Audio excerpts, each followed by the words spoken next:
سب سے زیادہ قابل تقدیس شخصیت خاتم الانبیاء حضرت محمد مصطفیٰ صلی اللہ علیہ وآلہ وسلم کی ذات مبارک ہے۔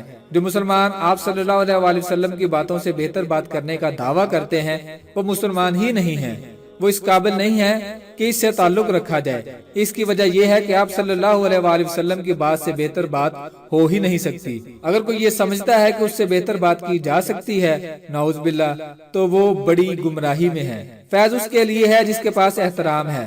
ہم بچوں کو سکھاتے ہیں کہ بیٹا استاد کا احترام کرو، در حقیقت ہم یوں اسے مستقبل کا احترام سکھاتے ہیں، کیونکہ اگر اسے اپنی منزل اور مستقبل سے محبت ہوگی تو پھر اسے اس منزل تک پہنچانے والے، رہنمائی کرنے والے سے بھی محبت ہوگی۔ استاد کا درجہ اس زمن میں سب سے بڑا اس لیے ہے کہ وہ آدمی کے سب سے بڑے اور سب سے عظیم مستقبل کی طرف نہ صرف رہنمائی کرتا ہے بلکہ اسے وہاں تک جانے کے قابل بھی کرتا ہے۔ احترام کیا ہے کیا نہیں ہے، دل کا معاملہ۔ ہمارے ہاں احترام کا مطلب ہے کہ ہاتھ باندھ کر کھڑے ہو گئے، ہاتھ چوم لیا، ادب سے سلام کر دیا۔ یہ سب ٹھیک اور ادب کے زمرے میں آتا ہے، لیکن اس احترام سے پہلے بھی ایک احترام ہے، وہ ہے ذہنی اور قلبی طور پر قبول کرنا۔ حضرت واصف علی واصف رحمۃ اللہ علیہ فرماتے ہیں، بیعت تو دل کی بیعت ہوتی ہے، اگر دل کی بیعت نہیں ہے تو پھر ہاتھ کی بیعت منافقت بن سکتی ہے۔ ہاتھ کی بیعت صرف رسم نہیں ہونی چاہیے۔ کتنی خوفناک بات ہے کہ کسی نے رسم ادا کی ہو لیکن دل سے قبول ہی نہ کیا ہو۔ اچھا استاد وہ ہوتا ہے جو اپنے شاگردوں کے درمیان فاصلہ رکھتا ہے۔ ہم اگر بہتر ہونا چاہتے ہیں تو ہمارے اندر کوئی نہ کوئی رد و بدل ہونا ضروری ہے۔ یہ بہتری اور رد و بدل احترام اور تقدس کے ساتھ جڑا ہے۔ ہمارے ہاں فیض کا مفہوم بہت عجیب ہے۔ ناجائز کمائی سے گھر بنایا جاتا ہے اور دروازے پر لکھا جاتا ہے یہ سب اللہ تعالیٰ کے فضل سے ہے۔ اسی طرح اپنے نام کے ساتھ الحاج لکھا جاتا ہے، بھلے ناجائز کمائی سے ہی حج کیوں نہ کیا ہو۔ ایک نوجوان کو حج کرنے کا بہت شوق تھا۔ وہ ایک شخص کے پاس چلا گیا جس نے کئی دفعہ حج کیا تھا۔ اس نوجوان نے اس شخص سے کہا میرے لیے بھی دعا کریں کہ مجھے بھی حج کی سعادت نصیب ہو جائے۔ اس شخص نے ہاتھ اٹھائے اور دعا کی کہ اس کو حج کی سعادت نصیب نہ ہو۔ نوجوان بڑا حیران ہوا۔ اس نے پھر درخواست کی۔ اس نے پھر وہی دعا کی کہ اس کو حج کی سعادت نصیب نہ ہو۔ جب یہ معاملہ 3 دفعہ ہوا تو نوجوان نے پوچھا کہ آپ کیوں ایسی دعا مانگ رہے ہیں؟ اس شخص نے جواب دیا کہ جو درد اور تڑپ تمہارے پاس ہے میں اس سے محروم ہوں، میں اس لیے یہ دعا مانگ رہا ہوں کہ تم وہ تڑپ مجھے دے دو، میرے جتنے حج ہیں اس کا ثواب تم لے لو۔ تڑپ کا مقام اللہ تعالیٰ کی بارگاہ میں عبادت سے زیادہ ہے۔ یہ وہ ایک سجدہ ہے جو ہزاروں سجدوں سے نجات دیتا ہے۔ ہم اس ایک سجدے کو تلاش نہیں کرتے۔ اللہ تعالیٰ کا فضل خیالات و افکار کے بدل جانے کا نام ہے۔ اگر فیض ملا ہے تو پھر سوچ میں تبدیلی آئے گی۔ فضل کی یہ نشانی ہے کہ عقائد بدلنا شروع ہو جائیں۔ فضل کی علامت ہے کہ آدمی معاف کرنے والا بن جائے۔ فضل کی علامت ہے کہ خواہشیں ختم ہو جائیں۔ غور کیجئے کہ کیا آپ کی خواہشیں بدلی ہیں؟ کیا آپ کے تقاضے بدلے ہیں؟ جب آدمی کو اللہ کا فضل مل جاتا ہے تو اس کا نفع نقصان کا معیار بدل جاتا ہے۔ دنیا جسے فائدہ کہتی ہے وہ اس کے لیے نقصان ہے۔ وہ یہ حقیقت سمجھتا ہے کہ حقیقتاً فائدہ کیا ہے اور نقصان کیا ہے۔ اکثر دنیا جس شے کو نقصان سمجھتی ہے وہ اس کے لیے فائدہ ہوتا ہے۔ فیض کی بڑی علامت یہ ہے کہ خوشیوں اور غموں کو منظم کرنا آ جائے۔ ایسے فرد کو جب خوشی ملتی ہے تو وہ آپے سے باہر نہیں ہوتا، اور غم سے واسطہ پڑتا ہے تو بے خود نہیں ہوتا۔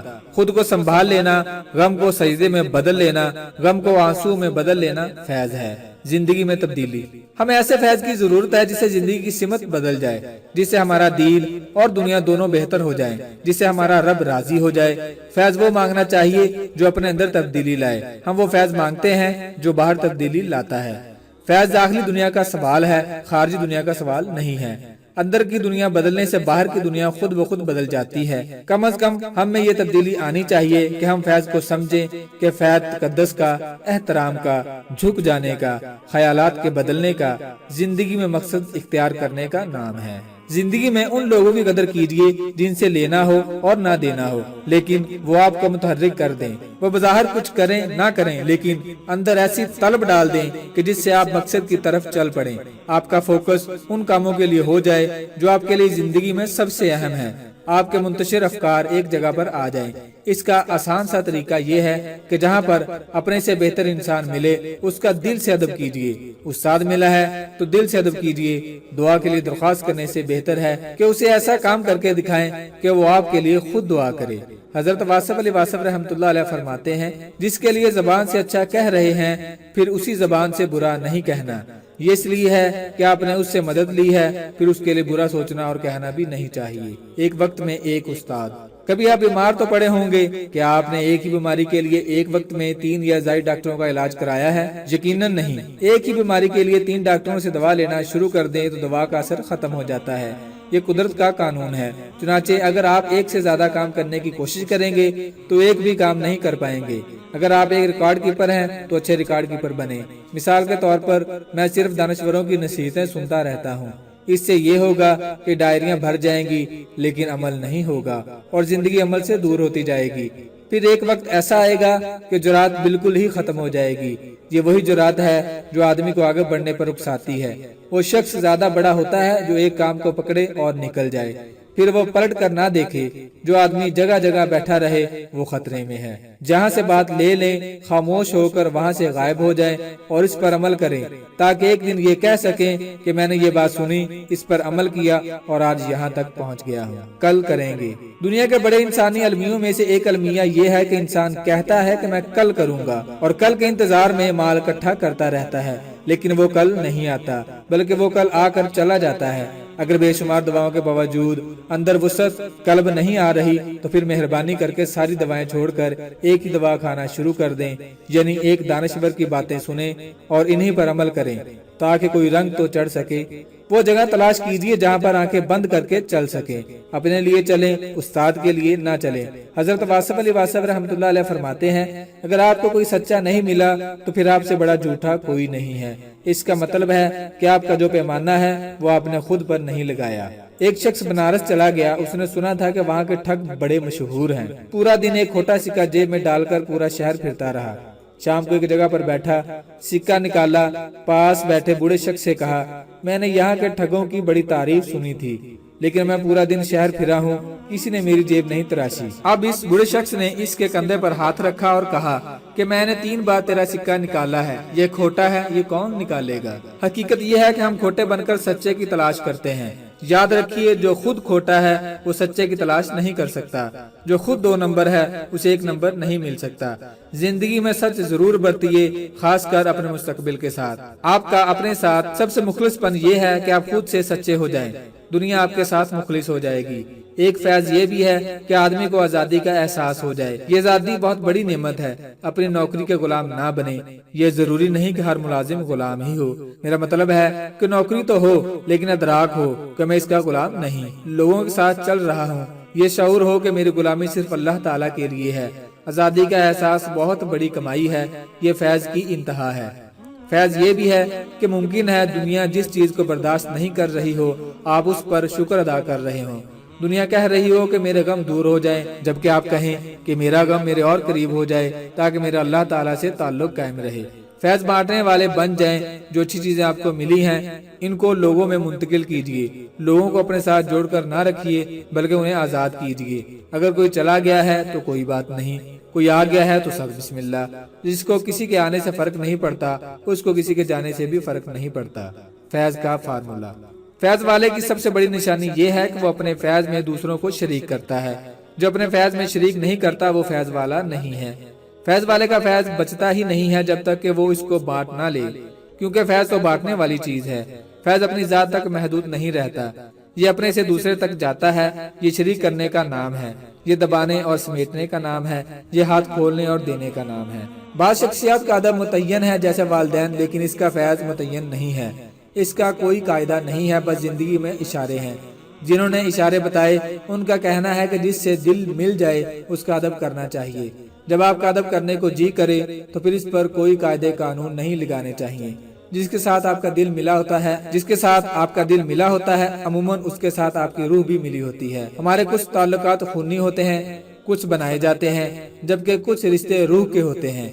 اس میں آپ کے اندر کشش محسوس ہوتی ہے، آپ ان رشتوں کی طرف کھینچے چلے جاتے ہیں اور بے اختیار ان سے ملنے کو جی کرتا ہے۔ اس فرد کے ساتھ کچھ دیر بیٹھنے ہی سے کیفیت بدل جاتی ہے۔ روحانیت = مقناطیسیت۔ زیادہ روحانیت کے حامل لوگوں کے پاس یہ قوت زیادہ ہوتی ہے اور وہ مقناطیس کی طرح دوسروں کو کشش کرنے کی صلاحیت رکھتے ہیں۔ یوں تو سائنسی تحقیقات کے مطابق یہ مقناطیسیت کم و بیش سبھی میں ہوتی ہے، لیکن زیادہ روحانیت والے افراد کی تاثیر زیادہ ہوتی ہے۔ ایسا آدمی آپ کا دل پکڑ لیتا ہے۔ روحانیت والے کی سب سے بڑی نشانی یہ ہے کہ اس کے ساتھ بیٹھنے والے کو ہوش ہی نہیں رہتا کہ کتنا وقت گزر گیا، اسے اپنے وقت کے گزرنے کا احساس تک نہیں ہوتا۔ یہ گرچہ سارے اشارے ہیں مگر کوئی فارمولہ نہیں ہے۔ صاحب قدرت اللہ صاحب سے کسی نے پوچھا، آپ کی کتاب میں شکریہ کے بڑے نام لکھے ہوئے ہیں، ان میں صرف ایک نام ہے جس کے ساتھ صاحب لکھا ہے اور وہ حضرت واصف علی واصف ہیں، ان کے نام کے ساتھ صاحب کیوں لکھا؟ انہوں نے جواب دیا، صاحب کہلوانے کے لائق ہی صرف وہ ہیں جو اللہ کا بندہ صاحب ہوتا ہے، اس کے پاس عہدہ نہ بھی ہو وہ تب بھی صاحب ہوتا ہے، کیونکہ ایسے لوگ دنوں کے صاحب ہوتے ہیں۔ حضرت مولانا جلال الدین رومی رحمۃ اللہ علیہ سے کسی نے کہا کہ آپ دنیا سے جانے لگے ہیں؟ آپ نے فرمایا، نہیں، میں دنیا کی مسند سے اٹھ کر دلوں کی مسند میں بیٹھ رہا ہوں۔ دلوں کی مسند میں بڑی کمال کی مسند ہے، یہ نصیب والوں کو ملتی ہے۔ حضرت واصف علی واصف رحمۃ اللہ علیہ سے کسی نے پوچھا کہ زندہ کون ہے اور مردہ کون ہے؟ آپ نے فرمایا، جو دلوں میں زندہ ہے وہی زندہ ہے، جو یادداشت سے نکل گیا وہ زندہ ہی نہیں ہے۔ بعض اوقات کسی محفل میں ایسا ہوتا ہے کہ کسی کی موجودگی متاثر کر دیتی ہے، جیسے جیسے وقت گزرتا ہے تاثیر کم ہونا شروع ہو جاتی ہے۔ ایک وقت ہوتا ہے کہ آدمی پیسے والوں سے بہت زیادہ متاثر ہوتا ہے، لیکن کچھ عرصے بعد پیسے والوں کو ایک طرف کرتا ہے۔ اسی طرح کبھی گاڑی والوں سے بہت متاثر ہوتا ہے، پھر انہیں بھی چھوڑ دیتا ہے۔ اسی طرح کبھی عہدے والوں سے بہت متاثر ہوتا ہے، پھر انہیں بھی چھوڑ دیتا ہے۔ پھر ایک ہی شے رہ جاتی ہے، وہ ہے کردار یا شناخت۔ جب یہ چیز طے ہو جاتی ہے تو پھر وہ فرد لوگوں سے متاثر نہیں ہوتا۔ اصل بات یہ ہے کہ بندہ کسی اللہ والے کا راستہ اختیار کر لے۔ یہ زیادتی ہے کہ بندہ اللہ والے سے دنیا مانگے۔ جس طرح پھل پک کر کھانے کے قابل ہوتا ہے، اسی طرح محبت بھی پک کر فائدہ دیتی ہے اور آدمی اس محبت سے فیض پاتا ہے۔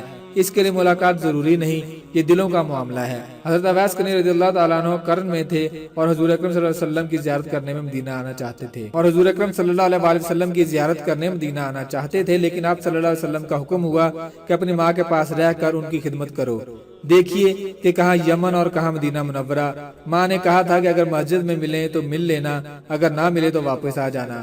حضرت اویس کرنی رضی اللہ تعالیٰ عنہ مسجد سے ہو کر واپس آ گئی۔ یہ ہے احترام۔ فیض کا تعلق جسم سے نہیں ہے، اسی لیے تو 1400 سال گزرنے کے باوجود آج بھی دنیا آپ دوستوں، میں امید کرتا ہوں آپ کو میری آج کی یہ ویڈیو پسند آئی ہوگی۔ اس طرح کی اچھی ویڈیوز دیکھنے کے لیے میرے چینل کو سبسکرائب کریں، گھنٹی کے بٹن کو پریس کریں، ویڈیو لائک کریں اور ہمیں کمنٹ کر کے یہ ضرور بتائیے کہ آپ کو ہماری ویڈیوز کیسی لگ رہی ہیں۔ پھر دوستوں ملتے ہیں نیکسٹ ویڈیو میں۔ اللہ نگہبان۔